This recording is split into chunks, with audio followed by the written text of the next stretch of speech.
না চাইতেই একেবারে অত্যন্ত উপাদেয় একটা খবর, ইন্টারেস্টিং খবর একেবারে সামনে চলে আসলো এবং এই হেতু চিন্তা করলাম এ বিষয়ের উপরে যদি একটা ভিডিওর অবতারণা না করে তুলতে খুবই অন্যায় হয়ে যাবে।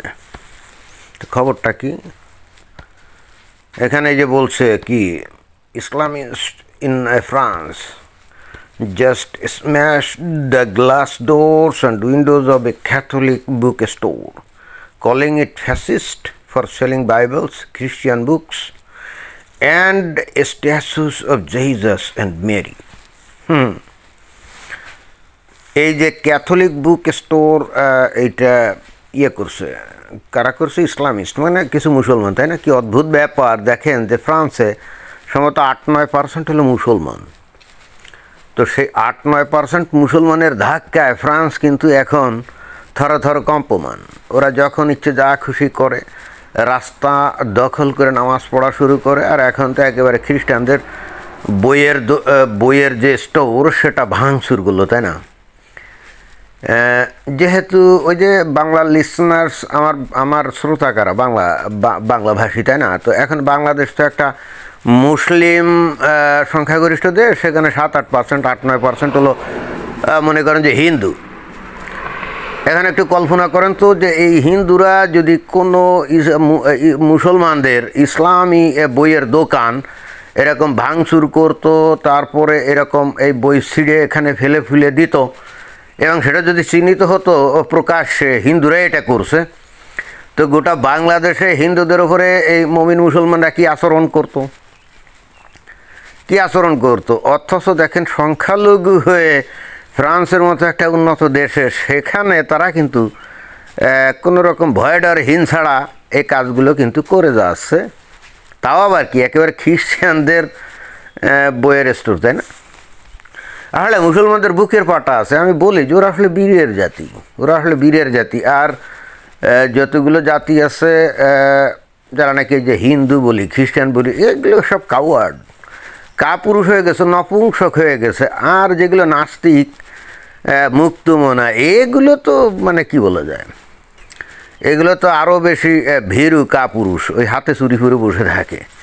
পৃথিবীতে বীরের জাতি হলে মুসলমানের জাতি। এরা সংখ্যা লঘু হোক আর সংখ্যা গরিষ্ঠ হোক, it doesn't matter and they don't care.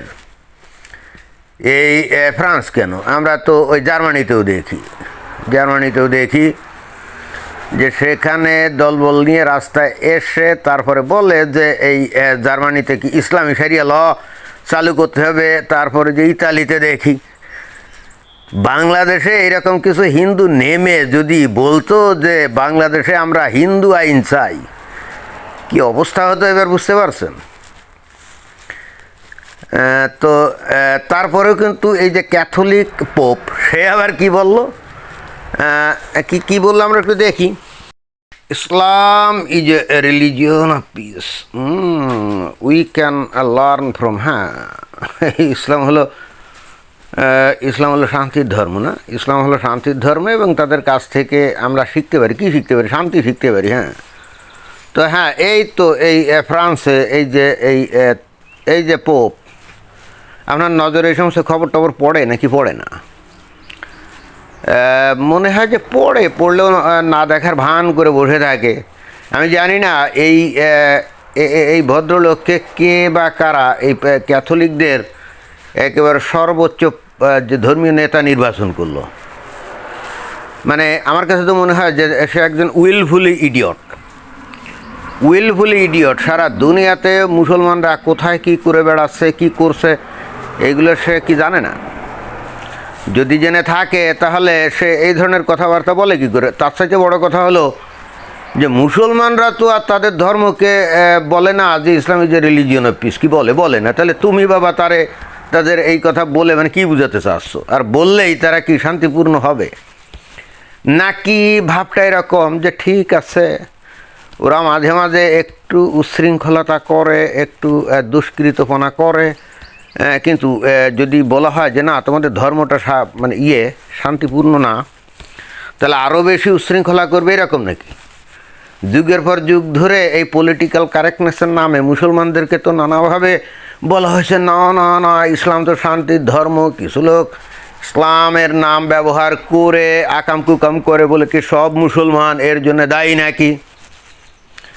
তো এই ফর্মুলা অ্যাপ্লাই করে বা এইভাবে তাদেরকে তোষামোদি করে মুসলমানদেরকে কি আজ পর্যন্ত লাইনে আনা গেছে বা লাইনে তারা আসে? কোনো জায়গায় আসে তো না, এই বরং এইভাবে তাদেরকে তেল মারার কারণে তারা আগের থেকে আরও বেশি হিংস্র, আরও বেশি ঐক্যবদ্ধ এবং আরও বেশি ডেসপারেট হয়ে গেছে। বাস্তবে কি তাই না? কিন্তু তারপরে এই যে পোপ এই সমস্ত কথা বলে, এই পৃথিবীর বিভিন্ন দেশে, বিশেষ করে আফ্রিকার বিভিন্ন জায়গায় আমরা শুনি, নাইজেরিয়াতে, সেখানে খ্রিস্টানদেরকে কচুকাটা করে। বোকো হারাম, ওখানে যে বোকো হারাম আছে না, যারা নাকি ওই যে আইএস অথবা আল কায়দা টাইপের, আইএস অথবা আল কায়দা টাইপের একটা সংগঠন বোকো হারাম, তারা গ্রামের পর গ্রাম, খ্রিস্টান গ্রামে ঢুকে ওদের একেবারে কুত্তা শিয়ালের মতো মারে, আর তাদের নারীগুলোকে ধরে নিয়ে গনিমতের মাল হিসাবে তারা নিজেদের মধ্যে ভাগ বাটোয়ারা করে ধর্ষণ করে। তো এই খবরগুলো কি এই পোপের কাছে যায় নাকি যায় না? তো এই খবরগুলো যদি তার কাছে যায়, তো এ ব্যাপারে সে কি কোনো দিন কোনো কথা বলছে আজ পর্যন্ত? অথবা যে ফ্রান্সের যে ঘটনা, এই ঘটনা তো ওই ভ্যাটিকান থেকে বেশি দূর না। নিশ্চয়ই এই ঘটনা তার কানে গেছে। তারই বাইবেল, তারই যিশু, তারই মেরি, তাকে তারা অবমাননা করছে। আর রোমান ক্যাথলিককে বলতেছে কি রেসিস্ট। এরা নিজেরা রেসিস্টের মতো আচরণ করছে, অথচ খ্রিস্টানদেরকে বলছে রেসিস্ট। চিন্তা করে দেখছেন, রেসিস্ট না ফ্যাসিস্ট, তাই না? এবং এইগুলো করে যাচ্ছে, কিন্তু পোপের এদিকে কোনো সাড়া শব্দ নাই। কে বা কারা এই পোপরে নির্বাচন করলো জানি না। তো যে বা যারাই নির্বাচন করছে তাদের নজর কি পড়ছে যে পোপ আসলে কী কথাবার্তা বলতেছে? বেশি দূরও তো যাওয়া দরকার নেই, যে বাংলাদেশের পাশে ভারত, পশ্চিমবঙ্গ, তাই না? তো পশ্চিমবঙ্গে সেখানে নাকি অলমোস্ট কত 30% নাকি মুসলমান, এবং তারা যে ওই মুসলিম অধ্যুষিত অঞ্চল মুর্শিদাবাদ, তারপর মালদা, সেখানে যে কী কর্মকাণ্ডগুলো করে সেগুলো তো ওই জায়গার হিন্দুরা দেখতে পাচ্ছে, তাই না? কিছুদিন আগেও তো মুর্শিদাবাদ না মালদা কোথায় জানি কি মুসলমানরা হামলে পড়ে কয়েকটা হিন্দুকে মেরে ফেলছে, আর হিন্দুগুলো ভয়েতে পালিয়ে গেছে। ওই জন্যই বলি যে এইসব হিন্দুরা এগুলো হলো ওই দেখতে পুরুষের মতো স্যাটাং স্যাটাং কথা বলে, আসলে প্রচণ্ড রকম কাওয়ার্ড, তারা একেবারে ভীতু। মুসলমানরা খালি একটু আল্লাহু আকবার ধ্বনি দিয়ে খালি একটু রাস্তা এসে যদি পড়ে, তো হিন্দুরা দৌড়ের উপরে থাকে। আর এই হিন্দুগুলো আবার চ্যাটাং চ্যাটাং কথা বলে, আবার সেকুলার তারা। না না না, ধর্ম নিয়ে আমরা মাথা ঘামাই না। তুমি মাথা ঘামাও না ঠিকই আছে, কিন্তু ওরা তো মাথা ঘামায়, তাই না? এবং মাথা ঘামিয়ে কী করে? দল বেঁধে তোমাদের মন্দিরে আক্রমণ করে, তোমাদের উপরে আক্রমণ করে। আর তুমি তো মারাত্মক সেকুলার, মেরে শেষ কলসি কানা, তাই বলে কি প্রেম দেব না, তাই না? ধন্যবাদ।